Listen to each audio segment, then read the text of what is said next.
Oh, I did it again. That's all right.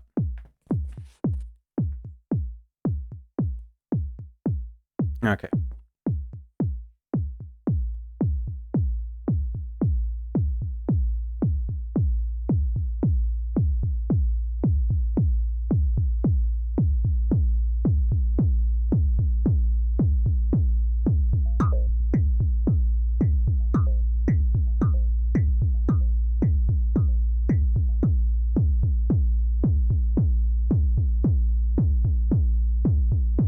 Now, I'm not too worried about mistakes or stuff like that because I can take any stuff out I need to later on. So I'm just...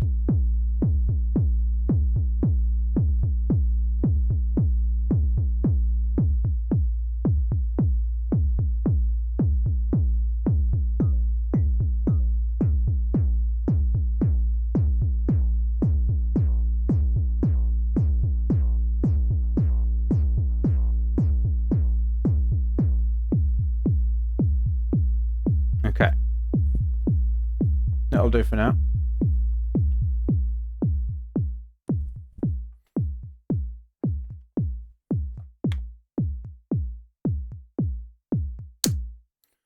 Right.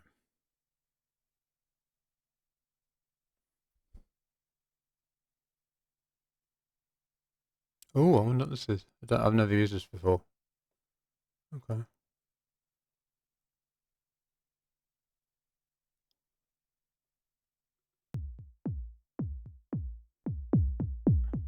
Okay.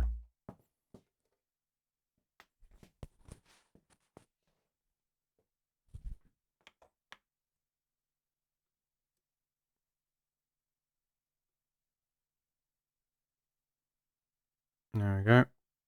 I think that's it.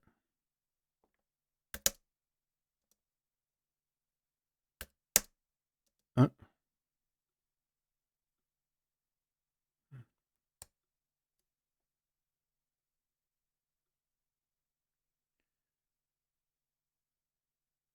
Okay. The only reason I'm editing this is so I can copy it over.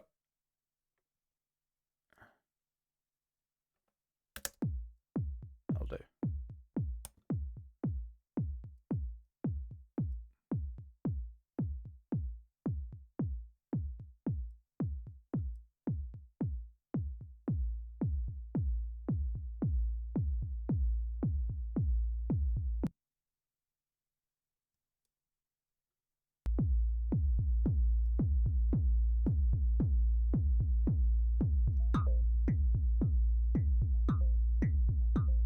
Oh, I just leave it like that. Actually, like this. There we go.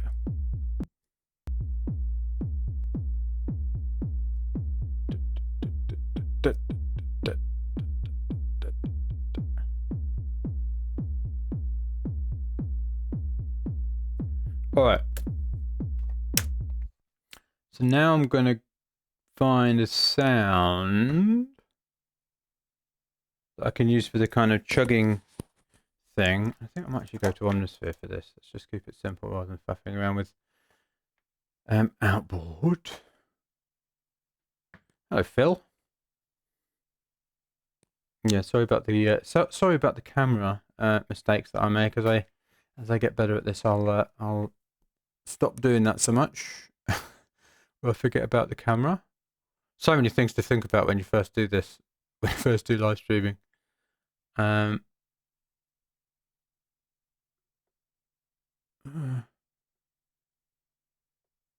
What do you reckon might work? It's a bit of a tricky one, really.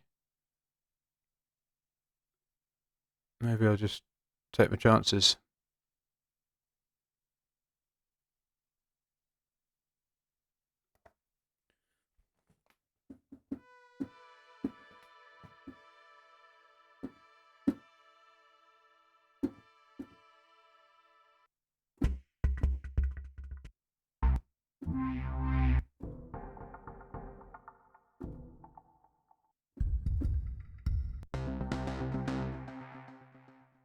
Alright.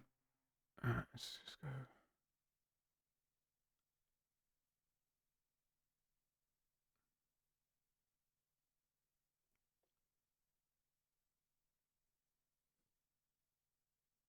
I might go for sort of like keyboard type thing.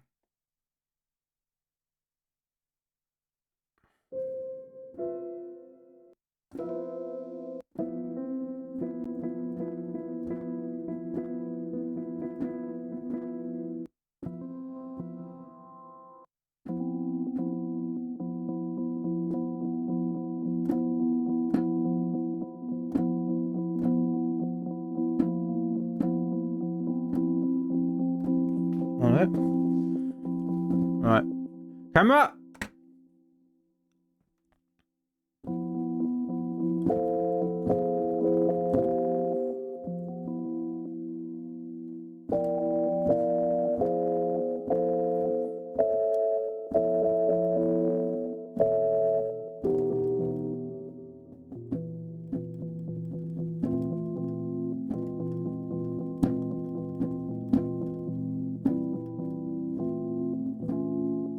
Now, do I go full Stravinsky and like do two different keys that are clashing?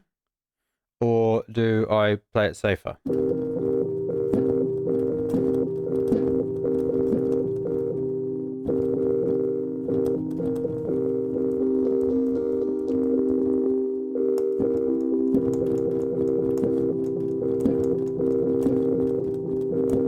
I'll do that. All right. Again, one of the benefits of splurging here is that because I'm not focusing on quality. In fact, what about that? Ha ha ha ha! Don't forget the capture thing. The only problem being, I actually wanted to keep tempo. There we go. I need to get rid of that.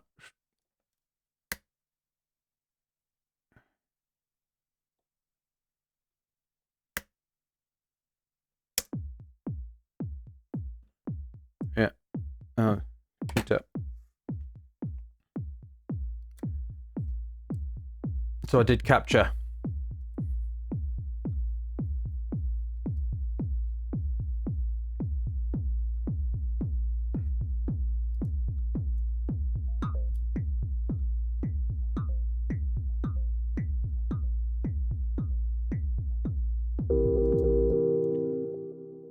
Is that it?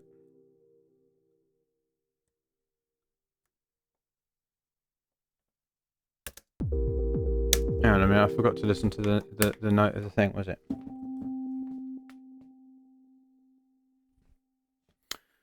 No, this isn't OBS at the moment. This is Ecamm, although I am playing with OBS as well. Yeah, I did a long in my last live stream. I did a long at the end. It was about 10 minutes. I talked about all of the setup stuff. So wow.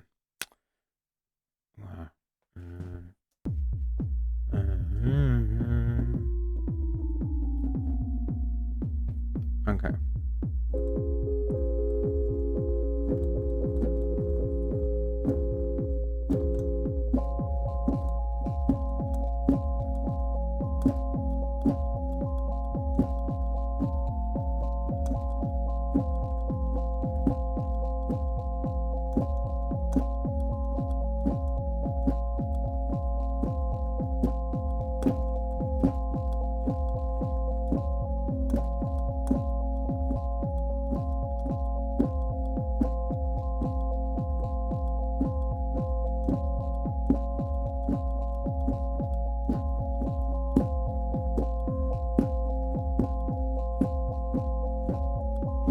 That'll do. Right.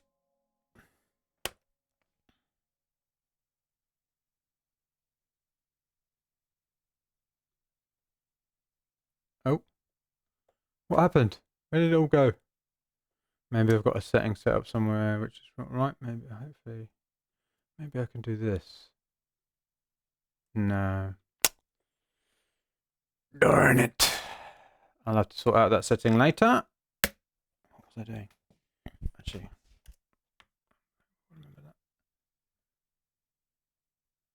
Basically, the new capture thing, I haven't quite figured it out. It's absolutely great. The new capture feature in Logic Okay. Yep.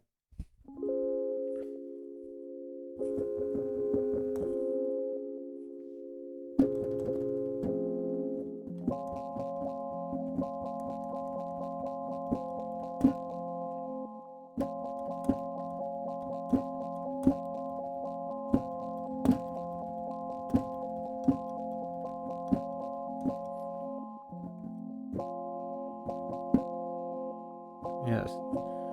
I seem to be going quite Stravinsky Woods here, in that I've got F major playing in the end, in the bottom, and then B flat minor. Is it B flat minor? Oh, I forgot what it was now.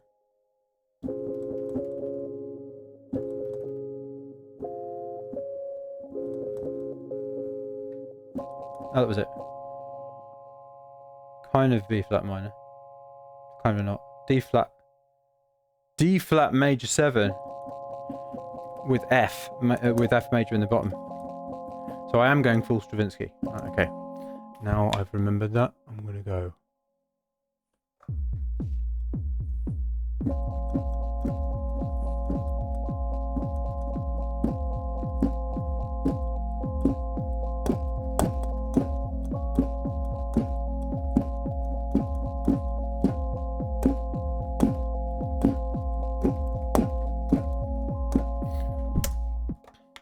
Oh, give me a... I'm going to sort the setting out now. Sorry, guys. Recording. No, what is it? Where is it? Recording?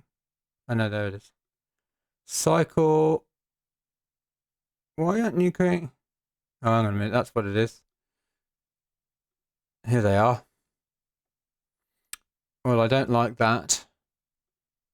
I'm going to change that. Because then you have to find it.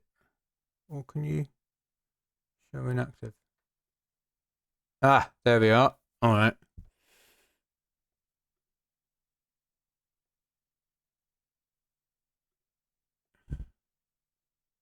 What do I do? That? Yeah, okay. Oh, that's quite cool, actually. I do like that.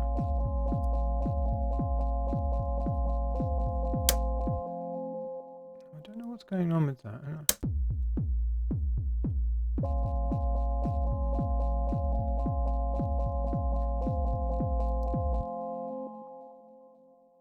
I need to check that on headphones. There seems to be some kind of distortion coming through that sound, and I don't know whether it's my speakers or not.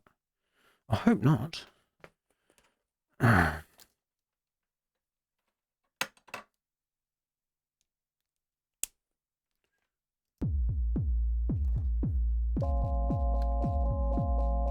Oh, no, it's not. Good. Phew! I thought maybe that something had gone wrong with my speakers. It's something to do with the sound, which is fine. I don't mind that. Just do that.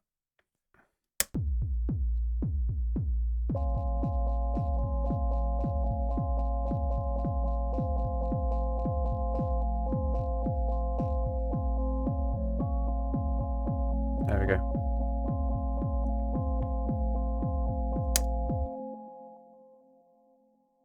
Yeah, so I was saying, the good thing about the splurge is that if I wasn't splurging, I would have rejected. I mean, I wouldn't be doing this right now.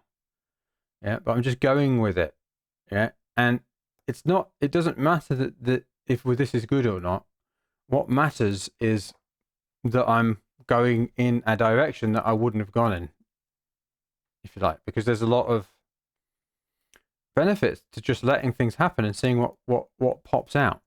Again, kind of using discovery. What do I want to do here? Oh, I know what I want to do.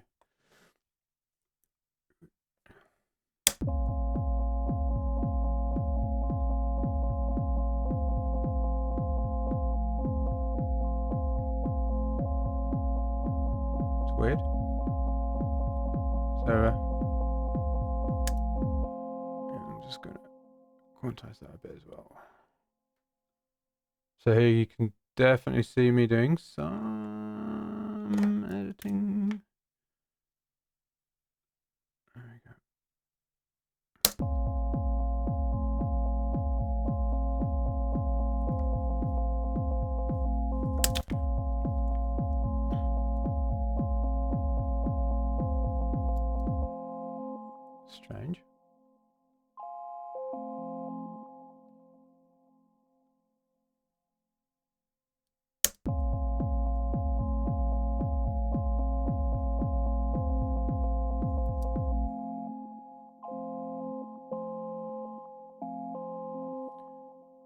Me anticipating things as usual.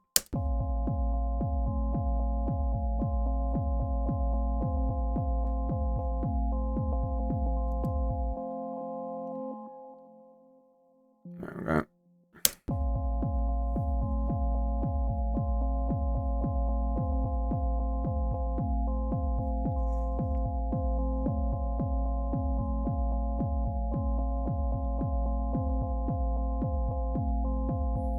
Right.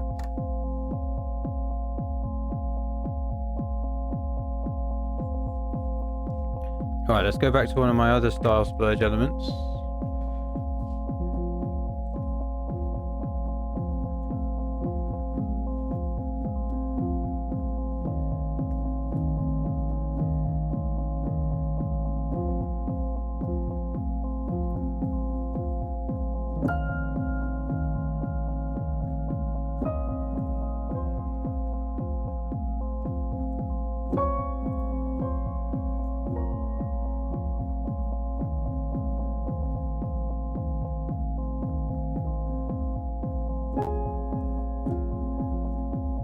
Right.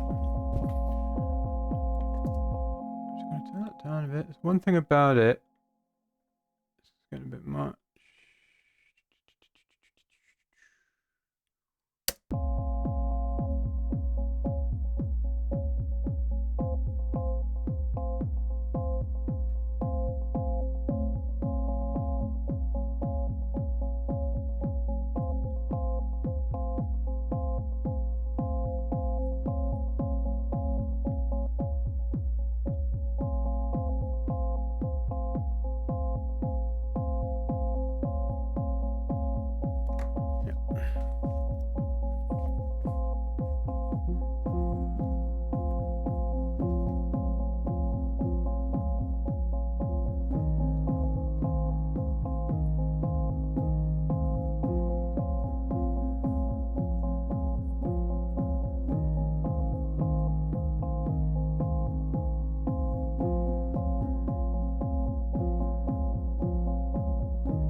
Yep. Leave it at that.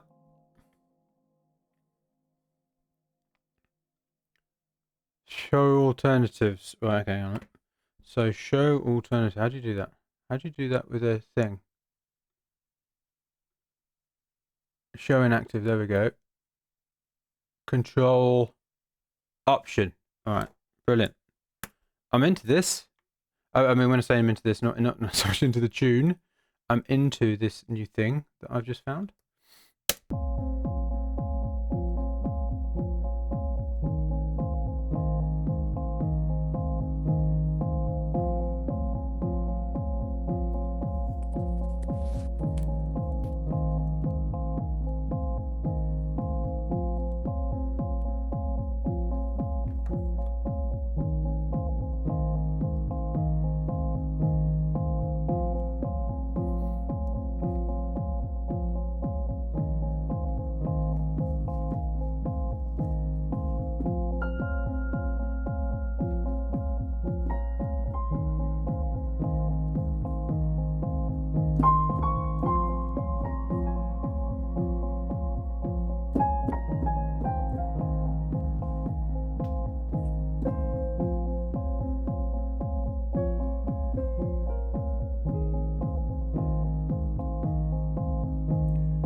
Okay.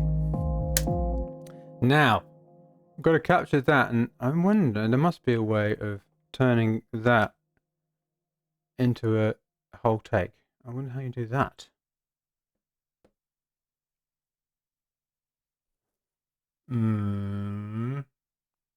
Surely. Let's try show inactive.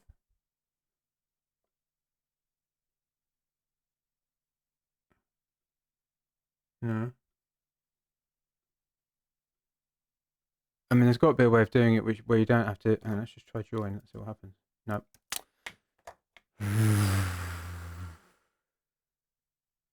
What happens if I just put... No, that swaps them around. I wonder. No. This is the only bad thing about this. No.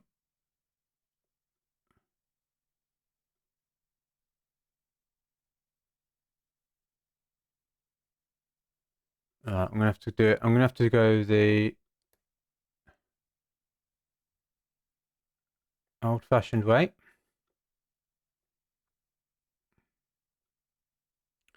Like this.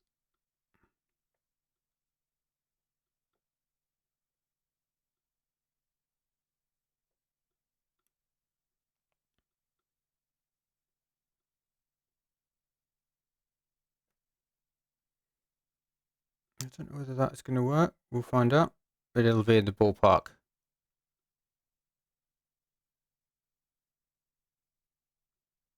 That's fine.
That cut off because of the... Doesn't matter though. I'm not going to worry about that. I'm just wondering whether over the top of this... So bearing in mind, just to get like, so where this came from was this thing, this chord here, which came from a Stravinsky thing. So if you want to check it out, it's the... Which one is it? I'm going to go and listen to it. Le Sacre du Printemps, otherwise known as The Rite of Spring. Sorry for my terrible French. Le Sacre du Printemps, the Augurs of Spring, dances of the young thingies, something or other, young nubile young virgins or something. Dances of the young maidens or something, I think it's called. I can't remember. No, it's not going to tell me. Yeah. And basically what it is an orchestra playing with kind of these clashing chords. One's, I think it's B major 7 or something, and something else which is totally in a different key. And it's kind of, when I first heard it, it totally blew my mind. So it's kind of very much an important... Actually, I did a paper on it. I think I did a paper on it at university. But anyway, so it's very much a part of my musical history, and that's where this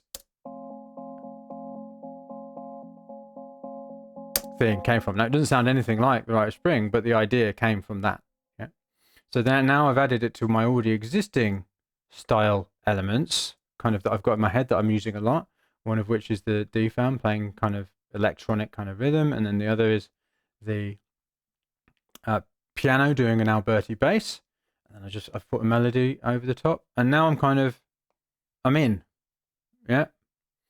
And there were a number of points when, for instance, I was doing this part down here where I was like, but I just kept going with it and kept going with it. And now, I mean, it's not like I'm sort of jumping up and down with joy about how wonderful this is, but I'm certainly in. Yeah, I've hit something, and now I'm kind of following the path. So I'm kind of into a momentum. And that would have happened if I'd have been focusing on quality at this point. So I'm just demonstrating how this works. Yeah, you just got to keep going, and even if nothing happens, keep going.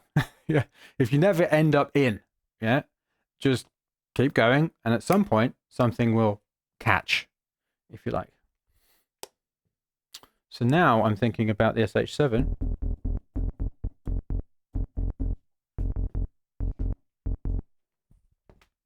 A little bit of a challenge I've got with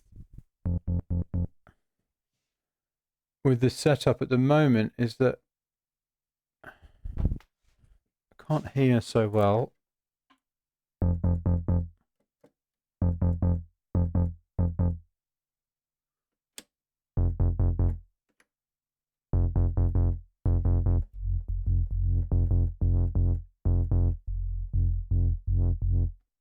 A bit of that. My children, can you see this? Yeah, I'll go over to this Vince cam. Okay, so my children. I don't know if I can change this a bit to make it more focused on that.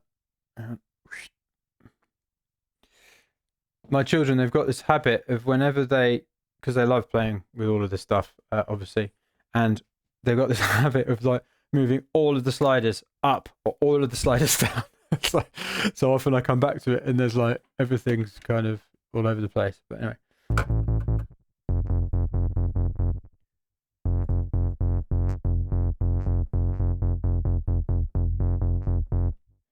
Filth.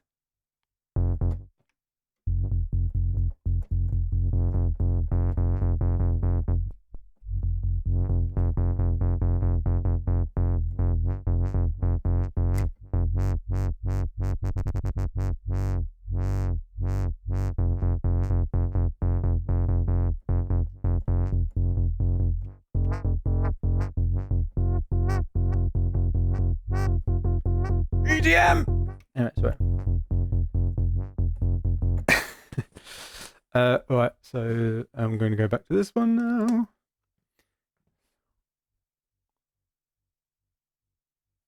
Okay, there's a question coming in before I put this part in.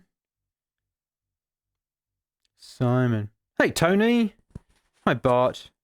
Simon, if I was to pick a style, say a jazz standard, for instance, I would say jazz standard is a style, first of all. A jazz standard is a thing in a style.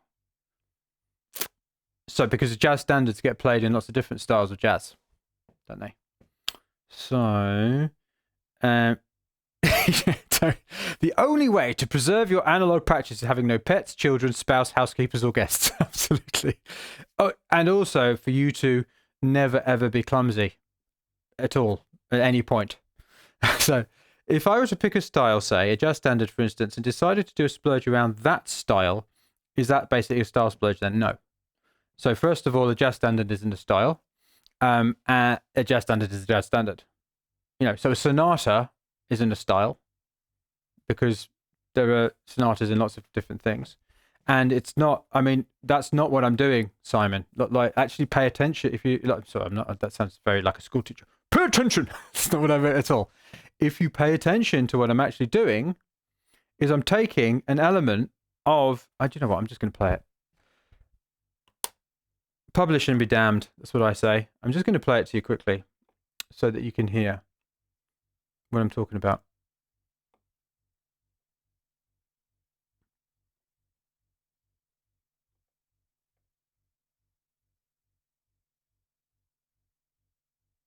playing it. Hang on a minute. Hang on a minute. This isn't working. Oh, that's why. Hopefully this will work.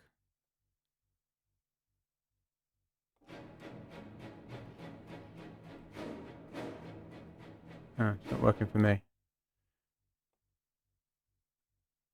It was working before. I tested this yesterday. It's not working anymore. Anyway, I'm going to listen. Yeah, okay. So, can you hear that?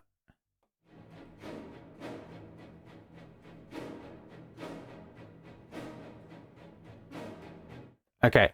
So, hopefully you hear that. I'm just going to make sure that you did by playing it through the eCam.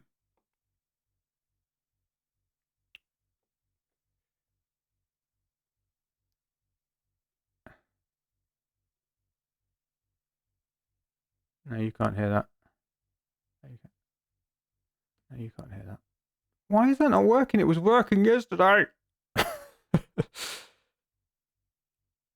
Okay. Anyway, I guess you heard it. So that was basically the... I'll figure this out. Something else to add to my list of things to figure out. Right, so it was strange because I tested it. I recorded a video of me doing it and it worked and everything. But anyway, so you heard what this part, the kind of Rhodes-like part, came from now. Yeah, so I've just picked one little style element out of this.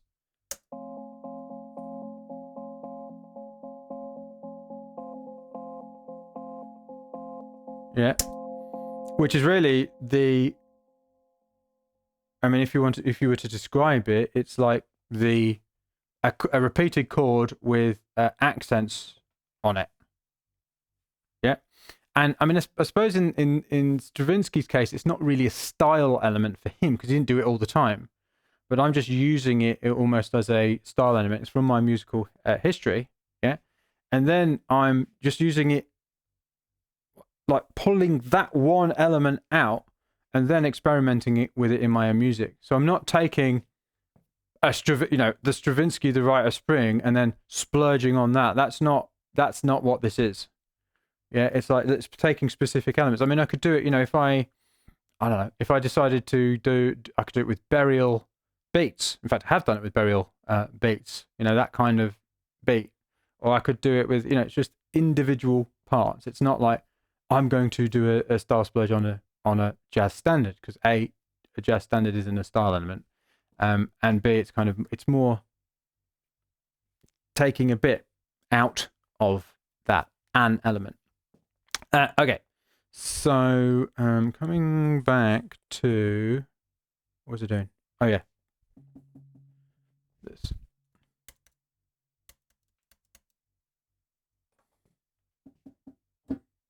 Oh, that's fine.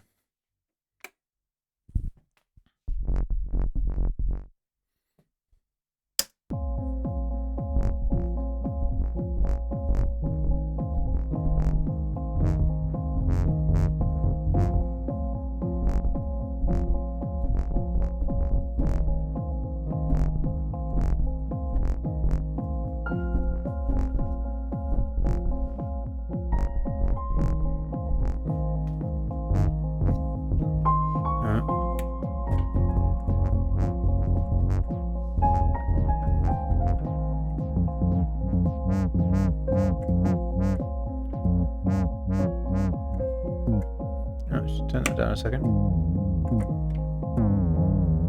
Oh, I thought so. There seems to be some kind of LFO on the pitch going on. Where is that? Where is that? Where is that? There.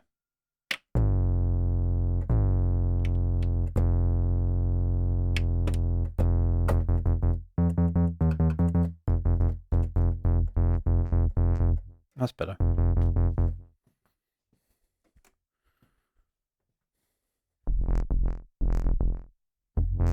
Yes, exactly, Simon. Got it.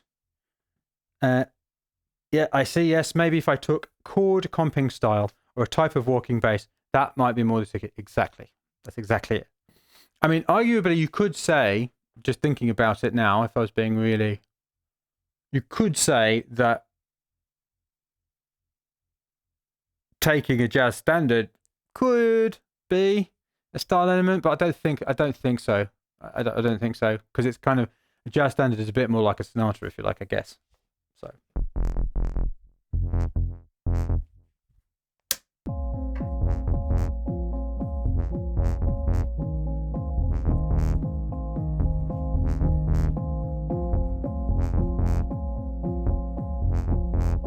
I'm just going to put something and then fiddle with the sound a bit.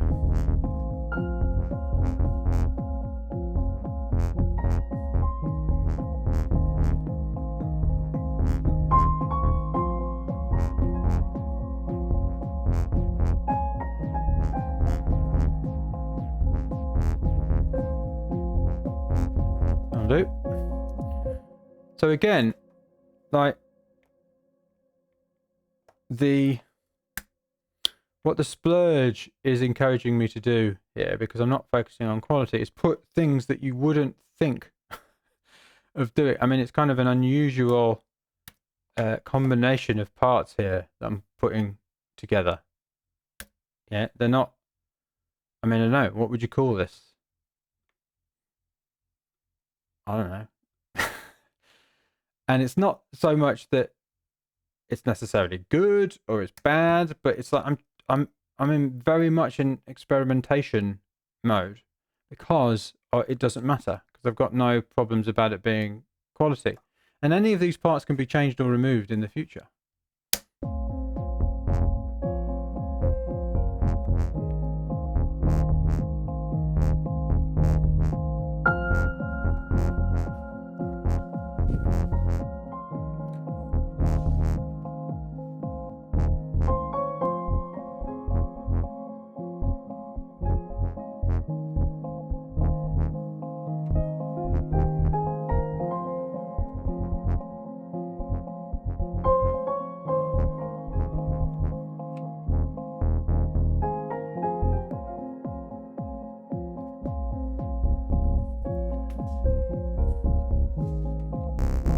Oh.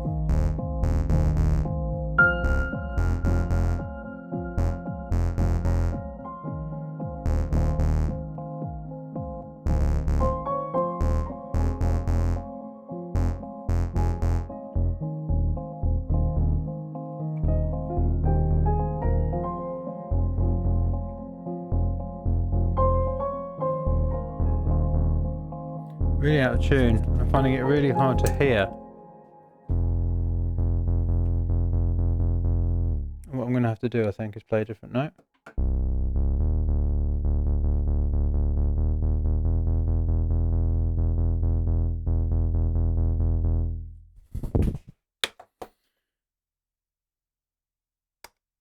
So things being out of tune is one of those things where I know it is focusing on quality, but I know from experience that I find it very, very hard to hear past that when I'm actually listening back. It just really jangles my nerves very, very badly. So I want to be able to hear this later. My future mic wants to be able to hear this, so that things are at least in some way in tune, at least. Because it'll... yeah, I'll find it hard to hear past it. Ooh.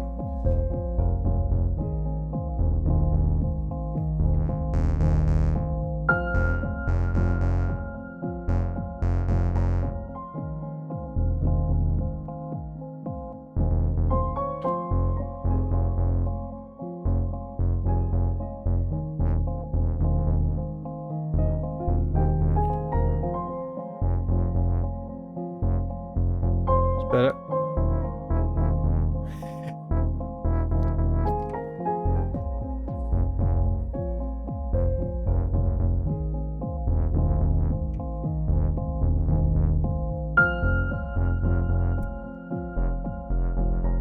Oh, it's better. Right, that'll do.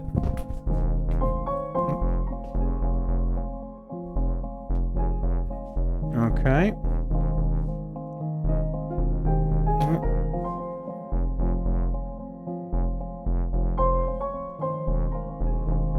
Oh, I know what it is. Wrong note.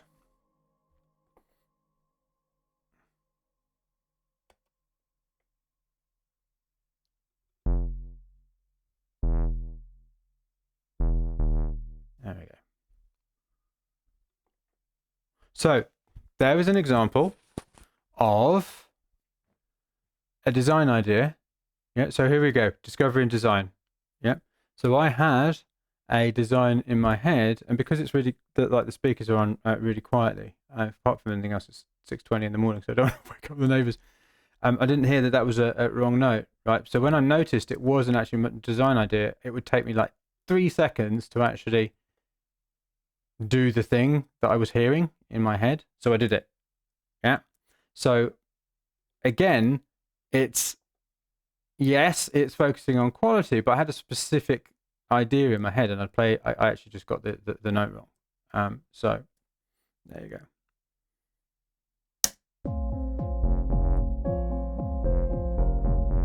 It's better.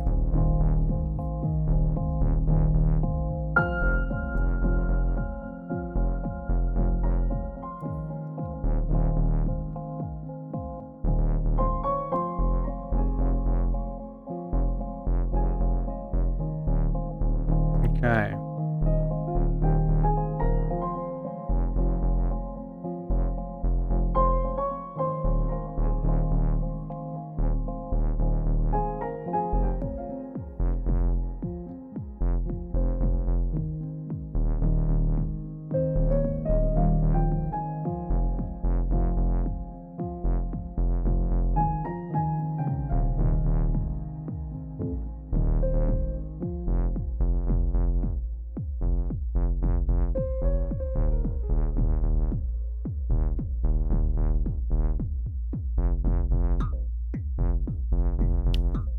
D-Fam, going nuts!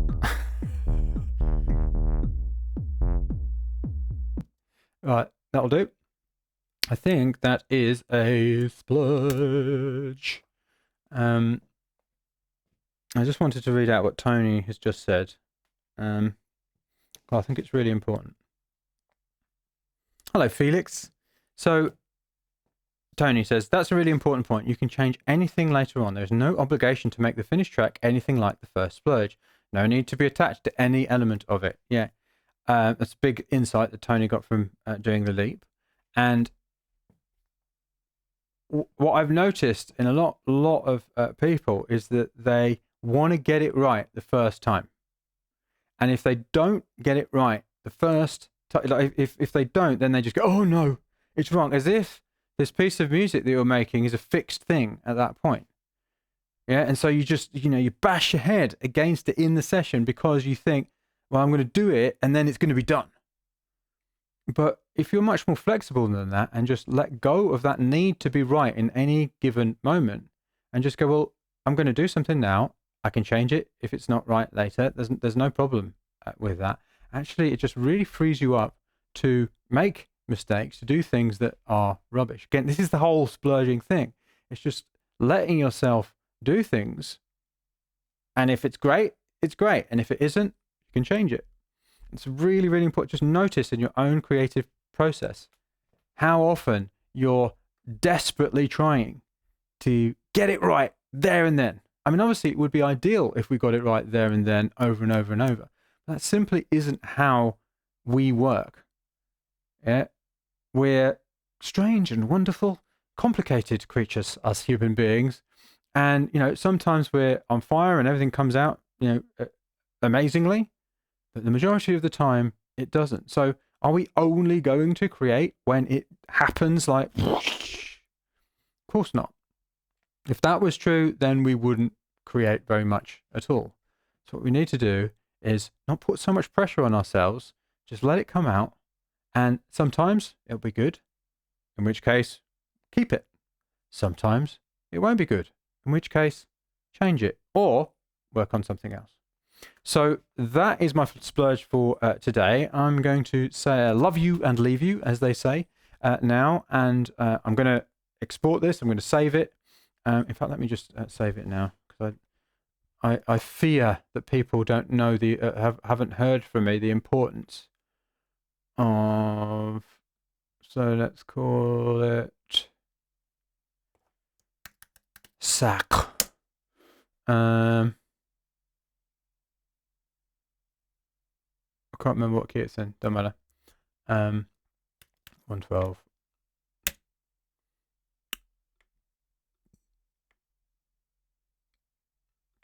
It's absolutely essential as well, if you weren't already aware, that you, actually what I can do, that you save the audio.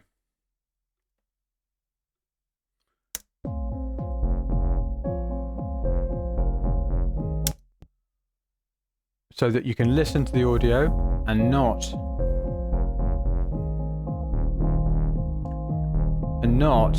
the DAW file. Okay, it's like I've said it time and again in the program, in the Idea Explosion Challenge program. But really, please, you must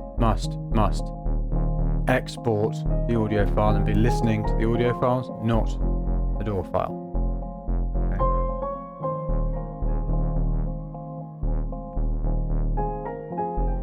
There we go.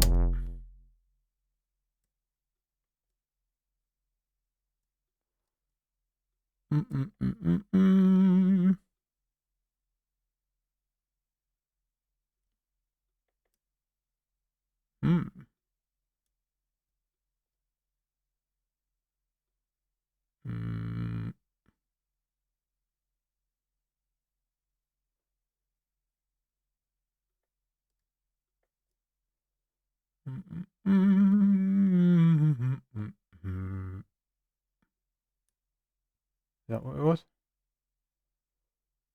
Oh. It's all over there. Yep. There we go. Now, bounce. Bounce. I'm going to bounce the track, and then I'm going to bounce myself out of here. So I will be back tomorrow on my Sunday morning, same time. So until then, stay safe, stay healthy, stay sanitized, and as ever, happy splurging, and onwards and upwards.